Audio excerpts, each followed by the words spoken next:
Hello,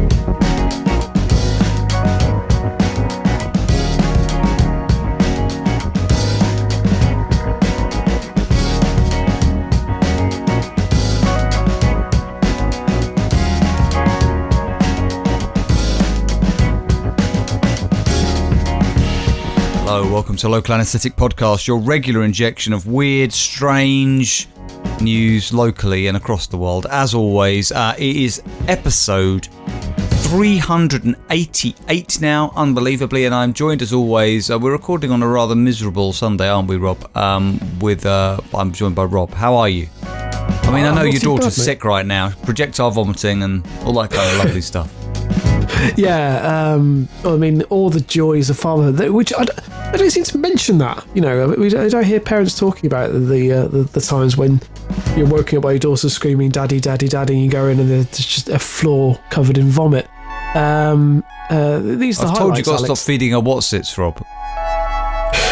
Yeah, well, that is true, Alex. But she likes a midnight snack, and apparently Wotsits really hit the spot. So I just want to be clear that I'm not saying that Wotsits cause projectile vomiting. I think we need to make that very clear. I don't want the whole podcast to fall apart on a technicality that I made a litigious remark about Wotsits. That would be unfortunate. A litigious remark about Wotsits is a very good episode title, by the way. It absolutely is. You're correct. So let me just make it clear that she it wasn't Wotsits. I think it was just she does have a stomach bug, and Wotsits. I think you'd be easily able to tell if it was the cause of sickness, because obviously. I don't know who is it. Do Walkers manufacture Wotsits? I think they do now, don't they? I can't remember. I don't know, Rob.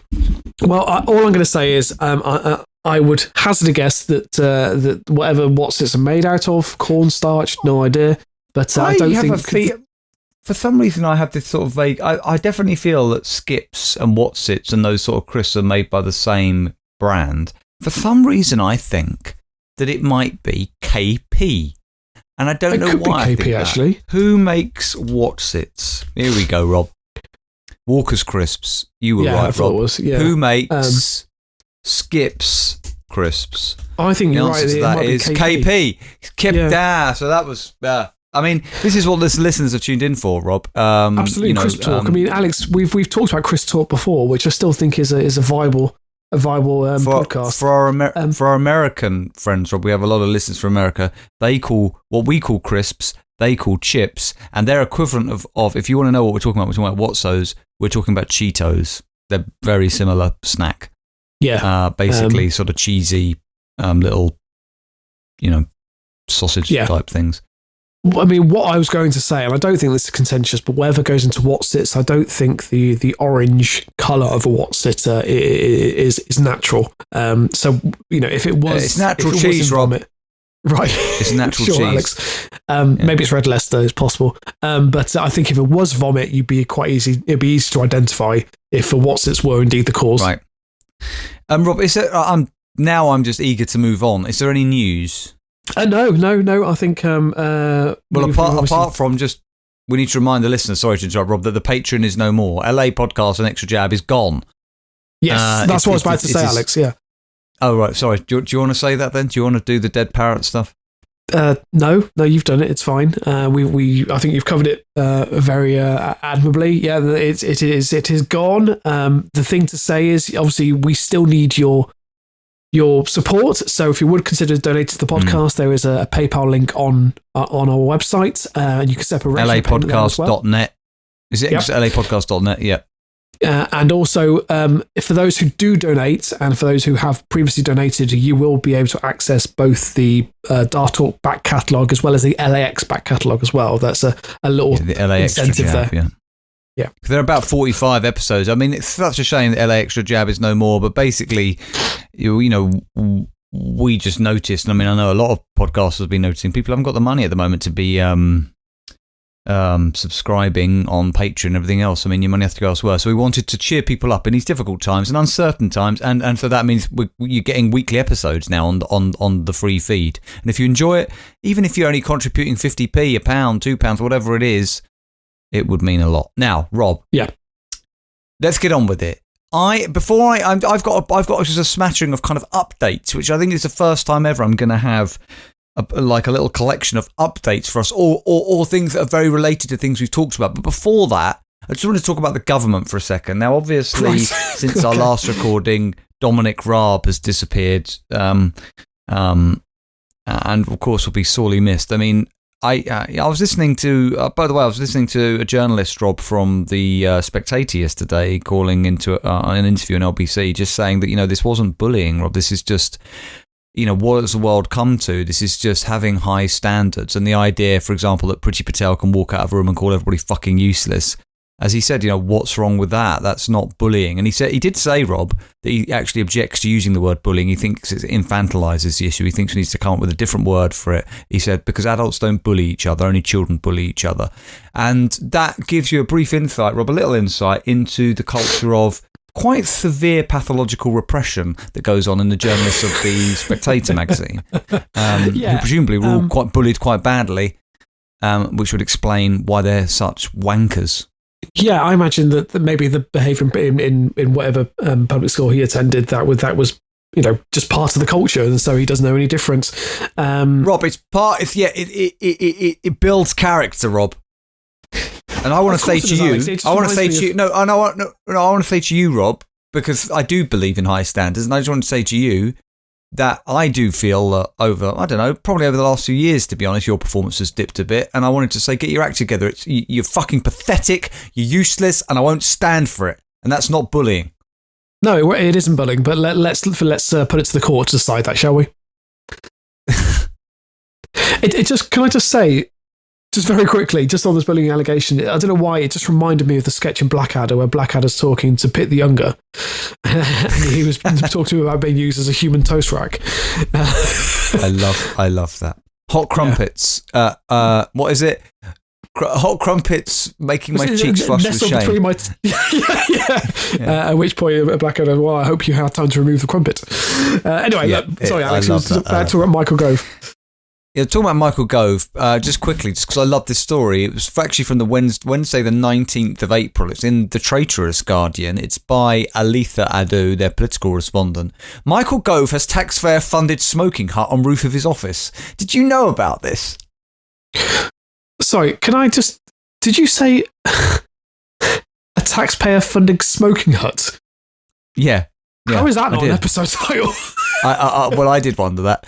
So basically, Michael Gove, and for any of our international listeners, Michael Gove is a very odious and ugly man who has been part of the Conservative government who've been overseeing this country for the last 12, 13 years, and he's been in various positions. And he looks like a sort of a human scrotum, is the only way we can describe it. That's fair. Yeah. Michael Gove has been taking his smoking breaks in a special hut built for him on the roof of his departmental office after he was stalked by a terrorist and heckled in the street, Rob. Rob's struggling to make the connection. I can see it in his face. So he... okay. I am trying to process this. So we are trying to maintain that... in the interest of national security, he needs to take smoking breaks on the roof because otherwise he's going to be confronted by members of the public. Yes. The taxpayer-funded smoking den was built specifically for Gove shortly after he was appointed Levelling Up Secretary in October 2021. I quite like that, because this really is an example of levelling up. We levelled you up by putting a smoking den on top of your office. Also, I think it's fair to say that he's been doing a superb job in that role since he was appointed. Yeah. So to be fair, Rob, they put it up because he was being heckled by anti-lockdown protesters. That's when this first happened. Right. He faced a number of security threats in early 2021, including being targeted by Sir David Ames' killer, Ali Harbi Ali, who visited his home on 4 occasions. That would be scary. In the same year, the minister was the subject of graffiti on a Belfast wall amid rising tensions in Northern Ireland over the Brexit trade deal. The message included Gove's name. It said, cock piss Gove, apparently. It's a Partridge reference. No, the message included Gove's name and an address above the words "We don't forget, we don't forgive." So I can see that his security would that's be quite menacing. a threat. Insiders insist. Insiders insist police advised the cabinet minister to find somewhere private to take his smoking breaks within the Levelling Up department office because a secure area within the building didn't exist. The hut was not constructed at Gove's request. The Guardian understands Gove was able to smoke in a secure area at the back of the cabinet office building, presumably where Mac Hancock touched up that woman, Rob, where he worked as the Chancellor of the Duchy of Lancaster for 2 years.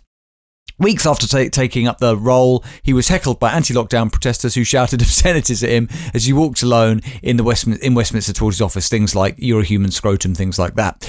Gove was filmed strolling with a coffee in one hand and a red folder in the other, but did not engage with the group. He was then accosted by people who surrounded him and hurled insults including, in true Partridge style, Rob, "You're an you absolute wanker and fucking idiot." One person pointed a camera in his face and asked him, "How do you justify the illegal lockdown being pushed on this country?" while another appeared to shout, "Arrest Michael Gove." And anyway, so basically this is what led to him having Rob Now, they don't really tell us the details. What the fuck does a special hut built on the roof of his departmental office look like? A smoking hut? What do you think it's some sort of wooden... I feel like it's like a tree house shoved on... No, Alex, is there a picture of it anywhere? Come on, Alex. Gove smoking hut. There's one word we haven't mentioned. Let's face it. There's a shed on the Houses of Parliament. That's what it is. There's a shed on the Houses of Parliament that maybe that maybe also doubles for... no, I can't say that. That would be litigious. But yeah... Apparently, there are no pictures of smoking up, but there are pictures of him really sucking down a cigarette. I mean, really pulling on that thing. This is actually a bit of a shock. I don't know why. And I wouldn't of all the cabinet members, I wouldn't have taken him to be a smoker. I don't know why. It just doesn't really. I always think that smokers are quite cool, quite suave. I mean, everyone knows smoking is cool. I used to smoke. I now vape, and Rob would testify that I am cool. Can I just ask you? But I thought you couldn't smoke in. How have they got around the laws about not smoking in public buildings? Do you think it is enclosed, or do you think it's like a kind of almost like a bus shelter that they've stuck on top of the roof? And it's a shed on the roof. It's a shed on the roof, and I imagine there's a sniper on standby every time. There's a sniper standing next to him just in case there's any potential threats. It's Michael Gove in a shed on the top of House of the Parliament. Right. Well, talking about sort of, can I make a link here? Probably. I was going to call him. Can I call Michael Gove a giant spoon? Does that sound insulting or not really? I mean, there is something about his face that is quite spherical. Possibly. Good. Thanks for the link, Rob. Now, I can't remember if it was on the Patreon or the regular LA. You talked about, Rob, a brilliant story. We really enjoyed covering it. About that giant spoon that was taken from a Dairy Queen. Yeah, it was on the last Patreon episode, yeah. Yeah. R.I.P. Patreon. Well, this is from HuffPost, Rob. By way of the Associated Press, journalist Terry Tang. I don't know if you're aware, Rob. Giant spoon taken from Arizona Dairy Queen found thanks to Pokémon Go. That's what you'd want to know. Yeah. Okay. I mean, I'm delighted because I remember actually hearing this. Well, when I read the story, that it was going to cost the franchisees £7,000 to replace the sculpture. So I'm delighted that it's been recovered. All right. Well, the only thing I'd say is, Rob, is when you covered this story, you said that you were, as I remember it, that you were going to be on the lookout for an update. And what the fuck have you been doing with your time? Fucking useless. Pathetic. These are the high standards. I won't take crap, Rob. Yeah? Keep talking, Alex. It's not bullying. We're going to the tribunal. Oh, right. Okay. Yeah, well, that's the thing. Snowflakes, Rob, yeah? The thing that the guy from The Spectator said, do you know what he said, Rob? He said it's not that ministers' behaviour has changed, it's that people have become more delicate. And now people are that's basically what it is.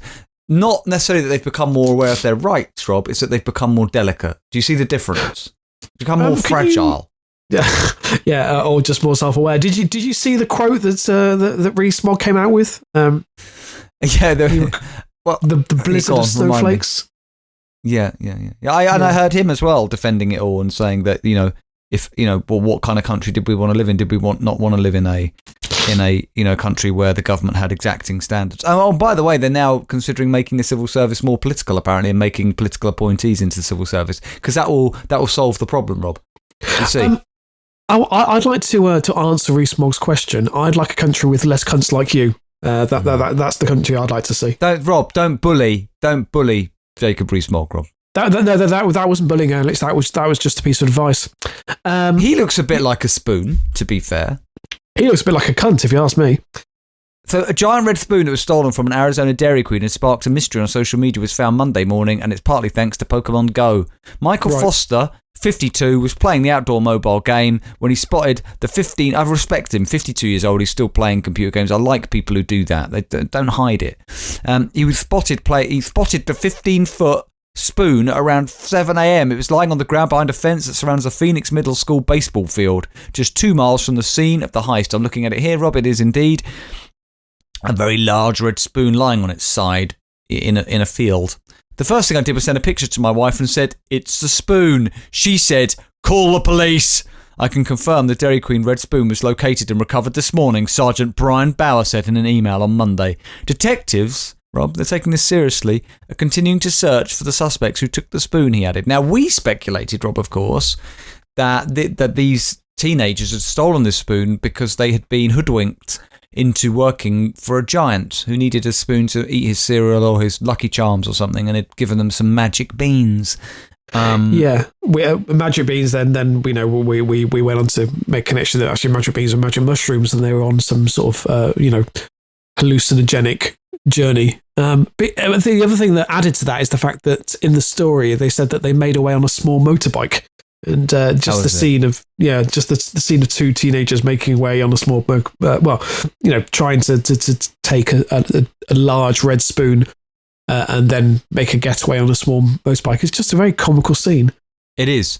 A school maintenance man came over and pushed it over the fence to Foster, who handed it to Phoenix police.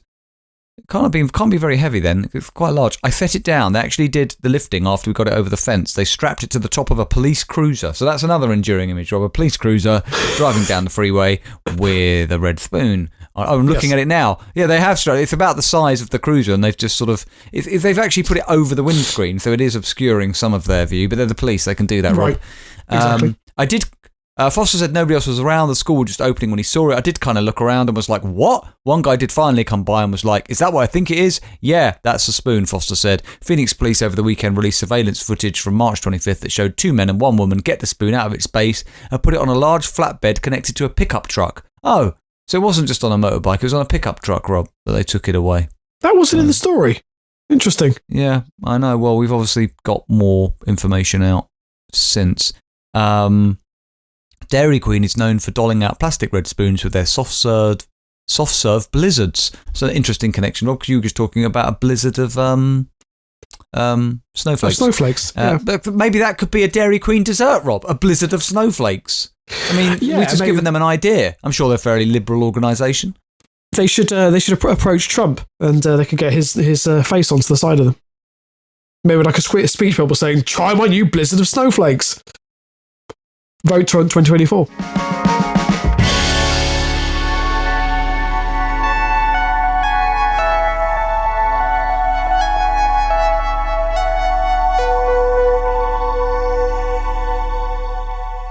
We're already getting pressed for time here, so I'm going to have to save my other stories to the next LA. I've got some other sort of updates, but I want to hand over to you, Rob. Unless you're happy for me to continue and you cover the stories for the next episode, because I'm on a bit of a flow here. How would you feel about that? I don't understand, Alex. Well, are we breaking with convention? I don't feel. Yeah, we'll break with convention. I will dominate this episode, and you can dominate the next one. Right. Okay. Carry on. Are you happy with that? Go on. Because you're going to want to know these, Rob. I've got to just get them out. I'm happy to be bullied into this, Alex. It's fine. Yeah. Good. Listen, this is from the Traitorous Guardian again. It's from Tuesday, the 18th of April. It's by Guardian staff and agencies.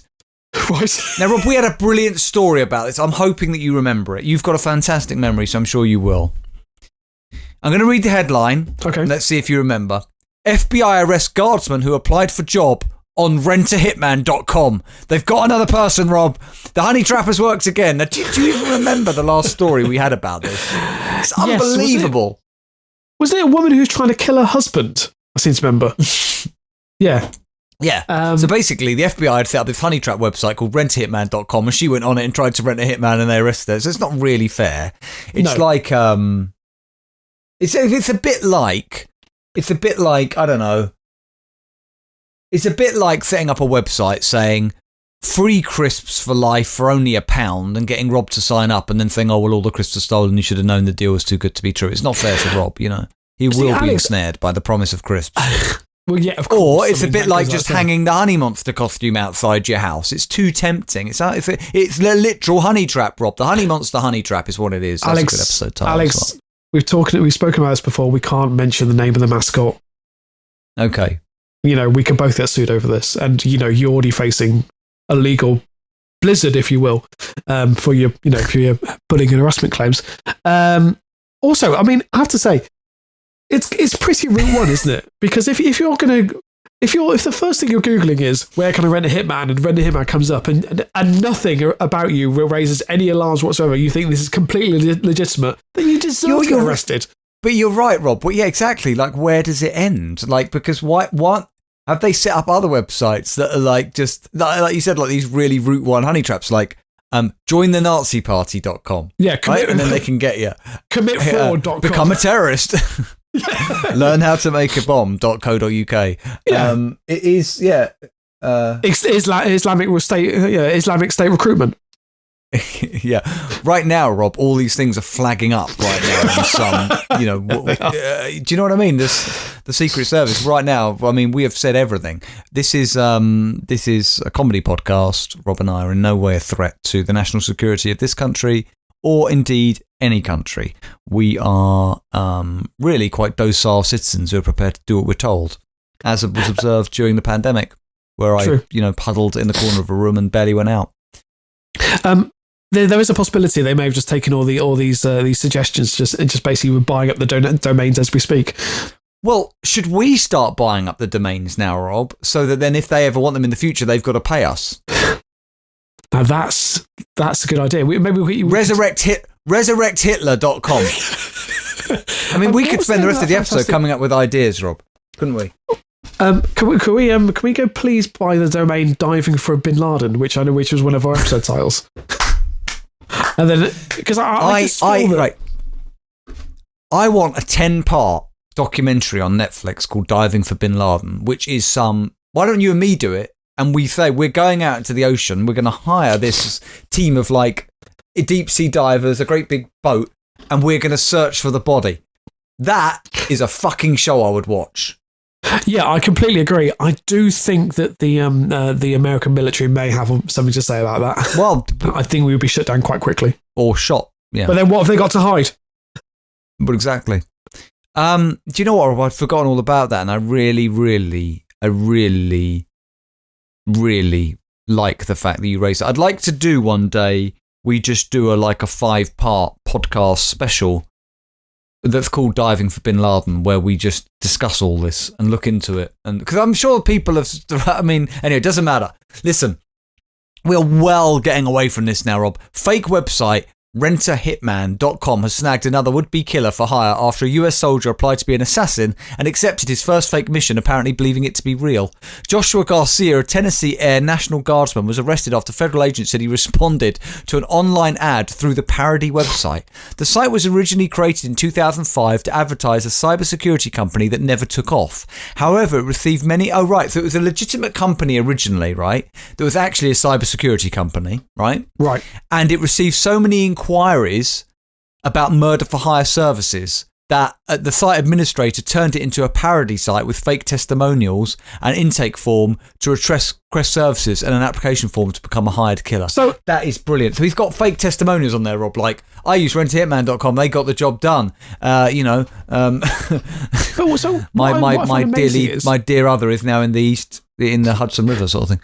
Yeah. So not only could you apply for the services of Hitman, you could also apply to be a hitman. So it was the complete package, really. No, I don't know that it says that. It says that you can request services. Oh yeah, you're right. An application form to become a hired killer. Yeah, you're absolutely right. Garcia submitted an employment application on 16th of February and sent several follow-up emails over the next month. In one follow-up, he added a section on why I want to do this job. This is of his own volition, Rob.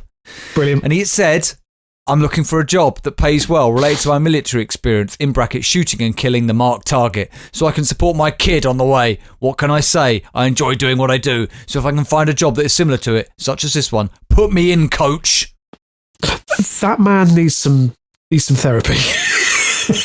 Because I mean, you can imagine in court, you wrote that you wrote this, sir. You wrote this email. I mean, it's very hard when you put it down in writing that you're looking for a job to shoot and kill people. It's hard to. What's your alibi? How are you going to say not guilty, Your Honour? Yeah, because literally all that says is I enjoy my job, and that job is basically shooting people. But as a defence, this is with my legal hound. What would be the defendant in this case?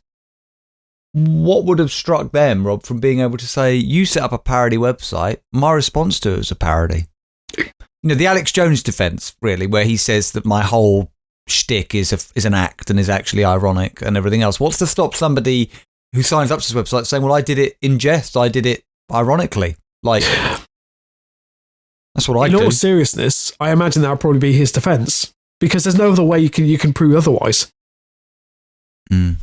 So at the beginning of April, an undercover FBI agent claiming to be a field coordinator for the company reached out to Garcia. Garcia told the agent he needed money and thought he'd be good at killing people because of his military experience and because he was an excellent shot.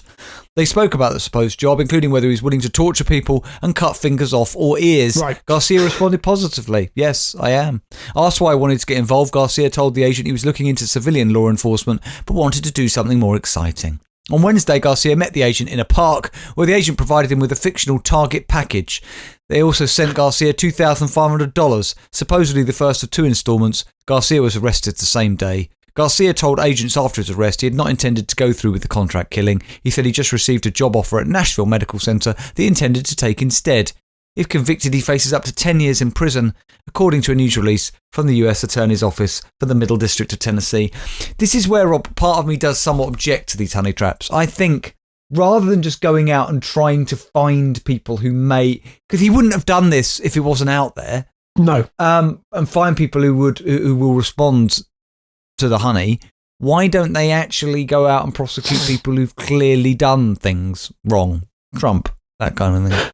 Yeah, or the numerous terrorists on their hit lists. Why not go for those as opposed to just, I mean, I'm sure they're going after those, Rob. I don't think they're like just. I don't think they are, Alex. We'll get, right. They dumped Bin Laden in the ocean, Alex. We don't even know he's dead. Okay, well, we'll just leave that there, Rob.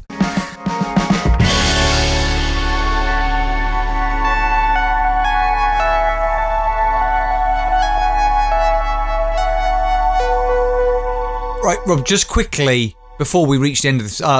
we still got to do the listener story. We can't break with that tradition, so I'm going to shut up now. Listener story. Right, okay. So, this week, it is from Steve.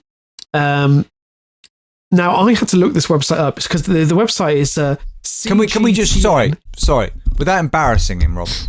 Sorry, Rob, without embarrassing him, can we just say a special thank you to Steve? Because not only was Steve very supportive of us pre-Patreon, he's been very supportive of us during the Patreon, and he's continuing to be supportive of us after the Patreon. Steve is somebody who has been donating to this podcast for a while. It's really helped us, and we just want to say that we really... Like massively appreciate it. Like it's and any of our listeners who donate, no matter how little, how small, it really does help us keep this podcast going. But yes, thank you, Steve. Let's get on with the story because I don't want to get too mawkish, Rob. No, I think you struck the right level there, Alex. Don't worry. So I've never heard of this website before. So it's, as I said, it's CGTN, which apparently is the Chinese state-sponsored foreign news network. It's where I find it in the sea, Rob, of just shit out there. It's very impartial. Yes, surprisingly. So this is an old story. It's from the 1st of May 2019 by what the Kishbu Razdan. I know, but it is a good story. The headline is Talking Parrot arrested for helping drug dealers. Police say suspect not cooperating. Sorry, Rob. I'm at the moment distracted by a neighbour that I can see over the fence wearing what appears to be it's like a white hazmat suit. And they appear to be sort of cleaning some sort of shed, but their face is also cut. I mean, Rob, it's very spooky. It's like you can't even see a face. It's just like a black void and a person wearing this white suit, with a hood. It's like a hazmat. Everything's tight. What the fuck is going on? Is he a beekeeper, Alex? No, and it's in the rain, and they appear to be painting. Why would you paint a shed in the rain? Domestic terrorist, Alex, has to be. Why would you paint a shed? No, but seriously, painting a shed in the rain is not a good idea, is it? Well, it may not be particularly effective. Oh, it's a man. No, right. I've realised now. It is. I can see it is a no. Okay. Anyway, that's a brief distraction. Sorry, I missed the headline. Right. It's not a beekeeper, Rob, or a terrorist, as far as I can tell. Good to know. Listeners, we were just actually rudely interrupted. We just fell off air because we discovered that Zoom are now, if you're using their services and you're not on a paid plan and you're making a free call, rather than being able to set up a new meeting and start another one, they're making you wait 10 minutes, aren't they, Rob? Unless you upgrade. So we're now using a different service. So there you go, Zoom. You've just lost somebody who wasn't really a customer because we weren't paying you anything. And Rob was very pissed off, by the way. He said it was disgusting. But Rob, I would point out to you that we were using Zoom services for free. And, so is it disgusting? Is that fair? I don't know. Yes, I think it is, Alex. They should. I mean, I'm sure that Zoom aren't in any financial difficulties, Alex, and surely they could just then extend their. They're not a charity, mate. But what Zoom should probably realise is that all that's going to happen is people will start using things like Google Meet, which we're using now. So I don't really understand. But anyway. No. So back to the story, Alex. You said you missed the headline, so let me reiterate it for you. So, talking parrot arrested for helping drug dealers. Police say suspect is not cooperating. What a brilliant story this is already, huh? Come on. Yeah. Right. Okay. Let's hear it. So, pets are humans' best friend. All of us have heard this famous phrase. But what if helping lands you in big trouble? Hang on a minute. Whoa. I've heard a famous phrase that a dog is the man's best friend. I've not heard this phrase, pets a man's best friend. I don't think that is a phrase, so I dispute that. No. It's not a good start. I mean, this is Chinese state news, Alex, so, they've probably misconstrued it or been mistranslated. They're subverting our phrases, Rob, and they know what they're doing. This is a campaign of manipulation. Good point. Yeah, very good point. So an attempt to save its drug dealer owners by alerting to a police raid has landed a well-trained talking parrot in a Brazilian jail. So the parrot's gone to jail? Yes, they've arrested the parrot. Right, okay. The parrot's named Papagaio do Tráfico, or trafficking parrot, by local media outlets. What a great story. What a story. Was taken into police custody from the home of an alleged crack cocaine dealer in North Brazil's Pauai state. Police say that the super obedient bird was caught in action whilst almost succeeding in warning its masters by allegedly yelling "Mamia Polisa" or "Mama Police" as the officers chased their suspects. How did they train the parrot to do this? Because parrots will often parrot back what you say, but I didn't think they were capable of this kind of thought. Like, oh, I'm spotting the police coming, let me warn them. I've not really heard of examples like that before. Well, I think if you'd have to obviously make the parrot aware of what the police were and that there are threat to the operations of this drug dealing gang. But apparently they succeeded in doing that. I told you before, Rob, that I had a friend who used to visit in my teens. Who had a bird. It wasn't a parrot. I think it was a parakeet or something. And we'd be at the house, and the bird would just go, "Petrol's gone up. Petrol's gone up." Yeah. He'll be livid now. Yeah, I really would. You're absolutely right. Fuck me. Yeah. More so a few months back, but even so. So as soon as police got closer, he started shouting. He must have been trained for this, said a police officer who was involved in the operation, claiming that the lime green bird knew exactly what to do, the Guardian reported. Mioi Naughty, or Norte possibly, a local news channel reported that the parrot's alleged owners had also been arrested. In video footage aired by Brazil's local channels, the parrot can be seen being carried out of the house while standing on the hand of a cop. According to local media reports, the police officers claim that the parrot is maintaining a stubborn silence since the arrest, and he is not cooperating in the investigation. Oh, would you fuck off? Is this a real story? It is, Alex, yeah. Look, Alex, we know he's not prepared to squeal, or squawk in his case. Rob, what is the date on this story, Rob? We're still in April. No. At the time of recording. This is an old story, Alex. This is from the 1st of May 2019. All right. Whilst commenting on the bizarre case, Kieran, a professional bird trainer for 6 years, told the CGTN Digital that it's very easy to train such birds to be extremely obedient and use them for tipping off criminal owners in certain circumstances. Birds can be trained to identify police officers, say, for example, using a particular type of shoe, uniform, or group of people as a clue.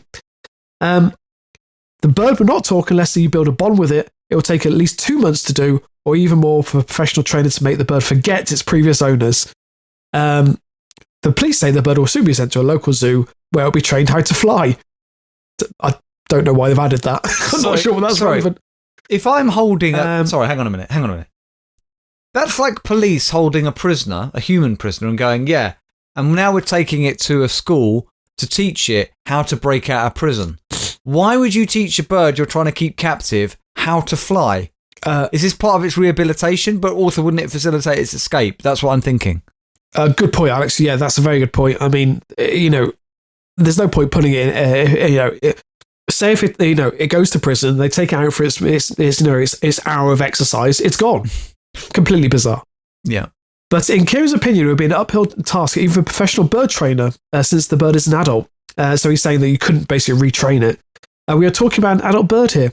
If you try to give it to a partner, it may get violent, but he also accepts that another bird, as its life partner, he may try to fly in order to chase her. So he's saying if the bird forms a detachment, then there's a possibility that they could turn it.